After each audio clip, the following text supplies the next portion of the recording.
C'est le moment de la chronique jeu avec Mathieu. Allô, allô. Ça rime, la chronique jeu avec Mathieu. C'est un fait, c'est un fait. Ah, c'est poétique.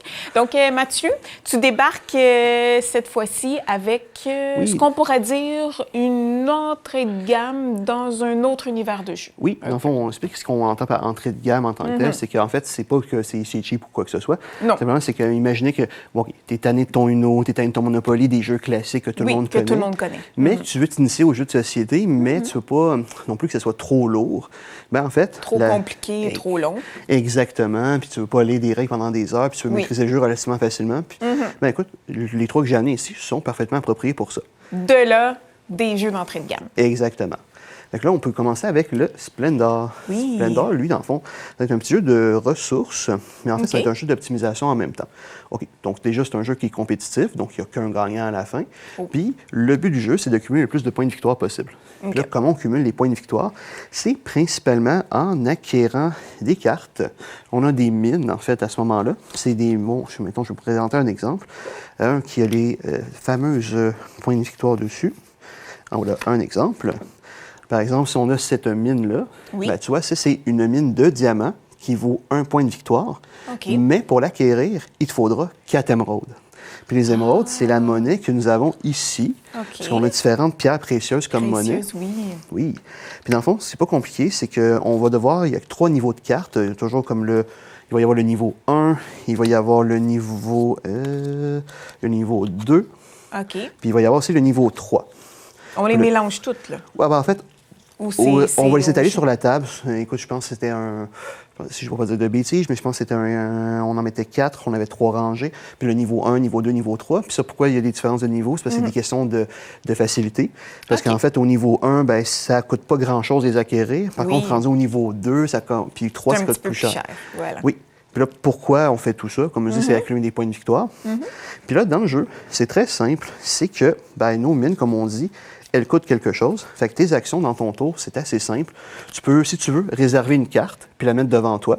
Comme ça, elle t'appartient, mais tu ne l'as pas encore utilisée parce que tu ne l'as pas acheté. Mais tu l'as réservée pour pas que quelqu'un d'autre la vole. Ou sinon, ce que tu peux faire, c'est aller chercher de la fameuse monnaie, la mettre devant toi.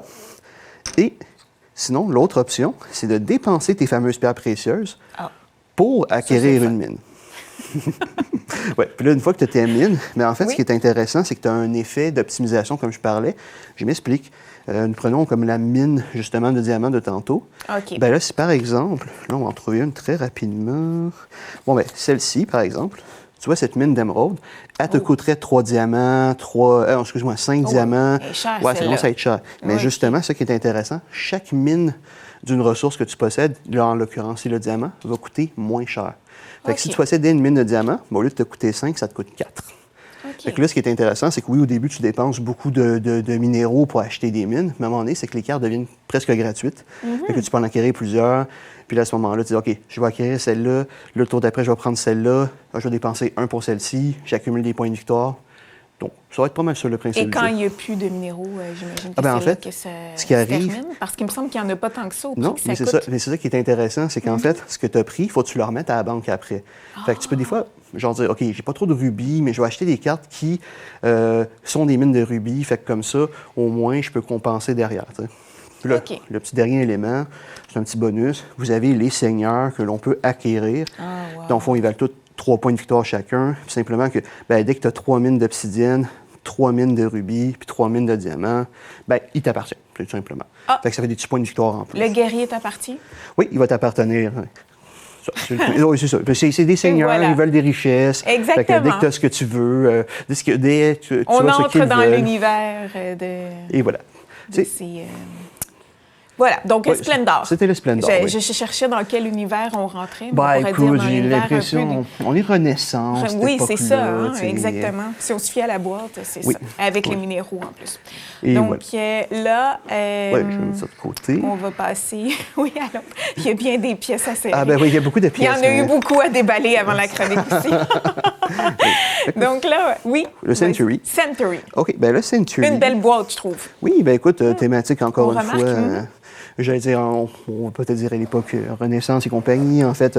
C'est la fameuse route des épices, justement, en fait. Et c'est justement, ça se manifeste via ces jolis petits cubes, en fait, de couleurs. Au total de 4. Oui, non, ça, c'est pas des épices. En fait, ça, c'est les fameuses épices du jeu.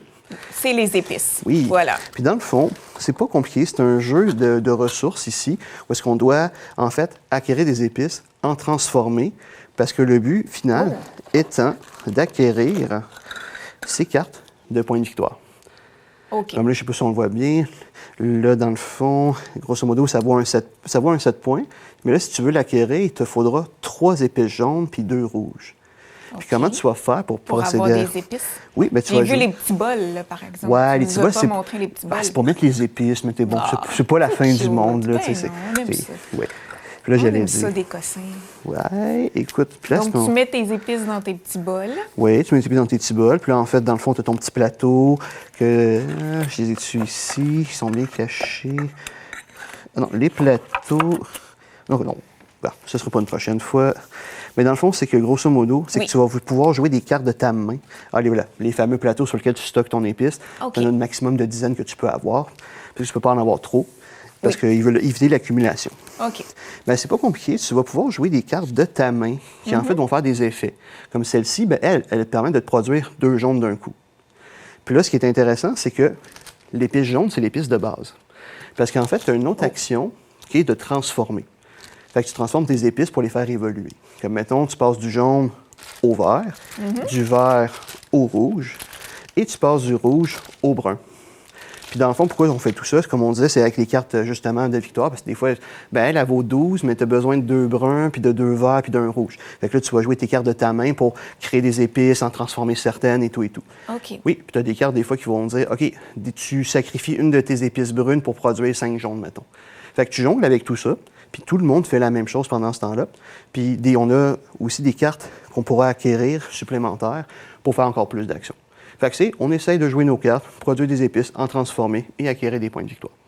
Et voilà. C'est pas mal ça pour ça. Donc, c'est les points de victoire, finalement, qui font en sorte qu'on a gagné la partie. Exactement. Voilà. T'es-tu pas trop perdu à date ou je suis correct? Non, ça va, j'arrive à suivre. Parfait. Je me dis, si j'explique assez bien ces jeux-là, on n'aura pas de problème. Si Mélanie comprend. non, c'est pas ça, je veux dire. Tout le monde va comprendre. Écoute, là, il nous amène un petit jeu pour 2 joueurs à ce moment-là, qui est une espèce de redite des échecs. Qui s'appelle Onitama. Fait que, grosso modo, nous avons un magnifique... Un tapis... Oui, un beau petit plateau, comme un tapis de souris, en fait, à ce moment-là. C'est vrai. Il est très antidérapant. On place ça sur le jeu. Puis nous avons différents personnages que l'on va avoir. On va placer. C'est un peu comme des échecs à ce moment-là, mais réinventés. C'est ça, hein? Puis beaucoup plus simple aussi. Ah, bon. Fait que quelqu'un qui me dit, ouais, non, Peut-être que ça pourrait intéresser exactement un peu plus de gens si on trouve compliqué le jeu d'échecs. Exactement. Et aussi, c'est parce que souvent, aux échecs, c'est que tu as des stratégies, tu es dominante, puis là, c'est toujours la même affaire. En tout cas, pour certains. Mais ici, ce qui est intéressant, c'est que tes pièces pourront bouger en fonction des cartes. Oh! Je m'explique. Si nous prenons cette carte-ci, par exemple, prenons par acquis que, mettons, mon pion, c'est le noir au centre, effectivement, bien, sa capacité de déplacement, ça va être en croix à ce moment-là. OK. Mais l'affaire, c'est que ces cartes-là, tu vas, dans le fond, en avoir 2 devant toi. On va en mettre 2 devant l'adversaire, puis une de surplus. Et pour toute la partie, tu dois respecter... Jouer avec ces 5-là et respecter justement les contraintes des cartes. Voilà. Puis en fait, là, ce qui est intéressant, c'est que là, bon, mettons, hey, j'ai joué celle-là, mettons, j'ai fait bouger mon bonhomme comme ça. Et le but, c'est évidemment de... Oui, parce que dans le fond, comme un jeu d'échecs, c'est un classique, bien ça, techniquement, c'est les maîtres. On peut les remplacer, c'est comme des rois à ce moment-là. Oui. Si tu es capable de manger le roi adverse, tu as gagné. Tu as gagné aussi? Oui. OK. Mais sinon, l'autre option, c'est que là, on va peut-être plus leur montrer. On voit qu'il y a comme une entrée rouge puis une entrée bleue. Oui. Bien, si moi, je suis le joueur rouge et que mon maître se rend dans l'entrée du temple bleu, j'ai gagné la partie. Tu as gagné la partie. Oui, c'est une autre façon de gagner. Il faut que ce soit juste avec ton roi, par contre. Exactement. Les pions, ça compte pas. En tout cas, les pions, c'est pour protéger, en fait, ton roi. roi. En fait, c'est tes disciples. Parce qu'en fait, là, on est des maîtres d'arts martiaux. Puis là, en fait, on essaye de montrer que notre manière de faire est la meilleure. On va faire ça simplement. Ah, voilà. Puis comme je disais, c'est que ça, c'est qu'en fait, ben là, tu arrives, tu fais, OK, bon, ben là, j'ai 2 actions possibles, lesquelles que je vais jouer. Je vais dire, OK, ben celle-là... Ça se peut que tu puisses pas jouer ou C'est tu pas- le joues c'est- quand même, en fait, mais c'est- sans aucune... C'est possible de ne pas pouvoir jouer, mais à ce moment-là, ce qui se passe simplement, c'est que tu dois quand même te défausser l'une de tes cartes puis remplacer au fur et à mesure. Ah, OK. C'est quand même ça. Tu as cette possibilité-là Oui. à ce moment-là. Parce que là, mettons, je vais donner le cas de figure, je sais pas, bon, je vais prendre cette carte-là, puis je vais dire, OK, je vais prendre mon personnage.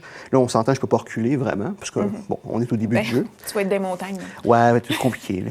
Fait que, en fait, je peux aller là ou là. Fait que je dis, bah, je me déplace ici. Cette carte-là, je l'ai utilisée. Donc, je vais remplacer OK. celle-là. Puis On celle-là la devient... garde pas toute la partie. Une fois Non. qu'on l'a utilisée, on peut On l'échanger. échange. Puis là, tu vois, mon OK. adversaire, quand il va faire la même chose, ben là, mettons, il Parfait. joue celle-là, il va échanger. Fait qu'on s'échange les cartes On au peut fur et à s'échanger. mesure. OK. Fait On qu'on peut va- pas aller piger. Non. OK. Dans le fond, tu as 16 cartes de mouvement total, mais quand tu fais une partie, tu n'en utilises que 5. Ah, OK. Ouais. Donc, on joue avec 5 cartes et de là, on doit On doit faire avec. aller dans l'autre royaume pour remporter la partie Exactement. avec notre roi. Voilà, c'est tout simple que ça. Ben c'est magnifique. Plein de bel univers auxquels on a eu droit aujourd'hui. Oui. Et tu as raison, c'est une belle entrée de gamme pour apprendre tranquillement à rentrer dans des univers peut-être un petit peu plus complexes au niveau stratégie Ça. des jeux. Parce que tu vois, ça, c'est pas rare au magasin que ça arrive, que les gens font comme, écoute, on veut faire différent des classiques, mais je veux pas aller des règles pendant 3 heures, Non, c'est ou ça. c'est pas mon genre, on va être perdu. Mais je dis, ben ça, ces jeux-là, en fait, oui, vous aurez un petit peu plus de lecture que la moyenne, c'est certain, mais en général, ça se comprend assez vite, bien. C'est des jeux qu'en fait, même dès une première partie, tu vas être capable de maîtriser rapidement le principe du jeu. Puis là, après, ben, deuxième game, ben là, ça va aller nettement. Tu sais, je veux dire, ça va aller encore mieux. Tu sais. C'est Voilà. pas des jeux où est-ce que des fois, c'est comme, ouais, après 3 parties, on n'a toujours pas compris la mécanique. Oui, exactement. On joue un peu n'importe quoi jusqu'à temps que Oui. quelqu'un gagne. Ou qu'on se tanne puis qu'on arrête de jouer. Exactement, qu'on resserre tout dans la boîte et qu'on passe au suivant. Et en plus, les gens sont chanceux, ils peuvent compter sur tes explications grâce à nos chroniques. Eh oui. Voilà. Bien, mon cher Mathieu, ça a été un plaisir. On se retrouve la semaine prochaine Oui. avec d'autres belles surprises. Oui, encore une fois.